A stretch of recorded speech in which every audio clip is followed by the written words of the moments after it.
Prime minister of England, secretary of state India Pethick Lawrence, तमाम governors, director IB की चिट्ठियां हमने यहां डाली हैं। जो पढ़ना चाहता है पढ़ ले और फिर फैसला करे कि हमें आजादी किसने दिलाई। 70 साल तुमने झूठ बोल लिया है, लेकिन तुम्हारा पर्दाफाश हो चुका है। सत्य में एक बहुत इनकन्वीनियंट आदत है, वो निकलता है 70 साल बाद, 100 साल बाद आप उसे दबा नहीं सकते। देखिए, सैनिक को लाल किले में बुलाया, मंच पे बिठाया और राष्ट्र ध्वज को फहराया।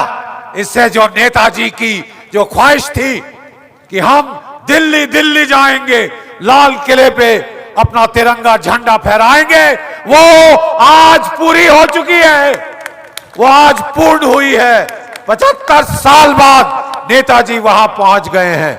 देवी और सज्जनों में ज्यादा समय नहीं लूंगा, मैं सिर्फ कहना चाहता हूं कि हमें कहा जाता है, दे दी हमें आजादी बिना खड़ग बिना ढाल, साबरमती के संत तूने कर दिया कमाल। माफ कीजिए, इससे बड़ा झूठ मैंने नहीं सुना, इससे बड़ा झूठ हमने नहीं सुना।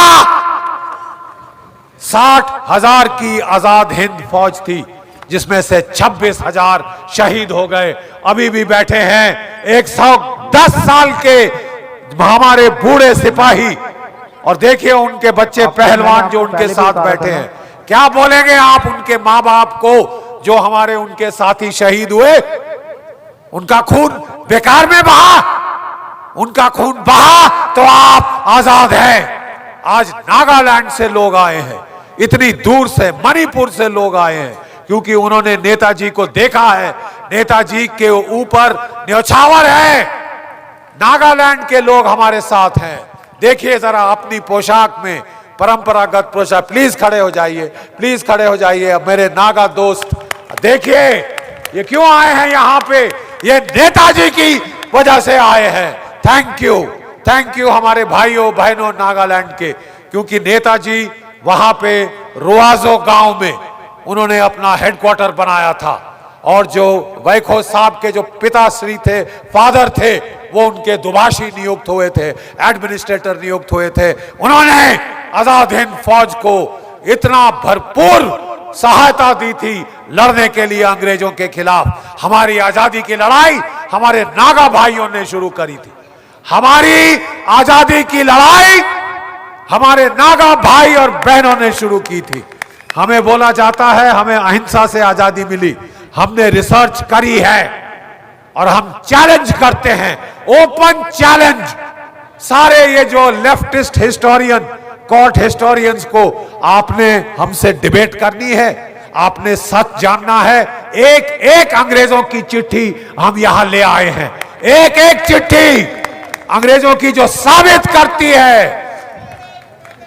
Wavell, viscount Wavell, chief of the army staff, field marshal लॉकिनले, prime minister of England, secretary of state India Pethick Lawrence, तमाम गवर्नर्स, डायरेक्टर आईबी की चिट्ठियां हमने यहां डाली हैं।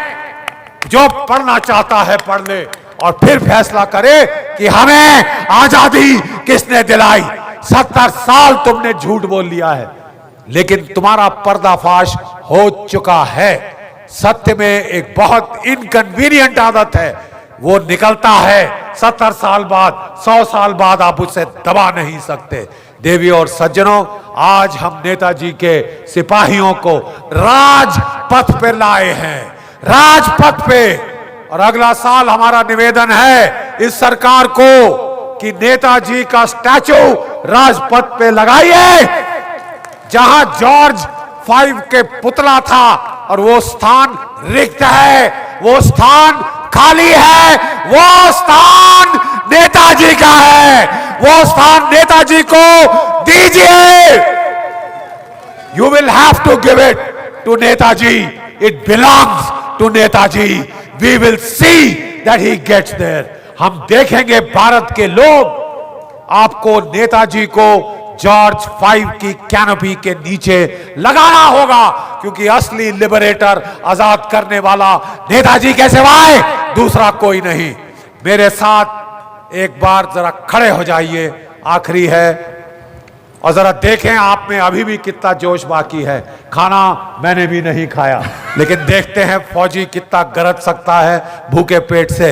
मेरे साथ बोलेंगे जय हिंद, जय हिंद। इस्लामाबाद और बीजिंग तक की आवाज जानी है। एक बार फिर जय हिंद, जय हिंद। बहुत बहुत आभार, बहुत बहुत धन्यवाद। धन्य है आपका नेताजी के भक्त जो आज यहां आए। Thank you.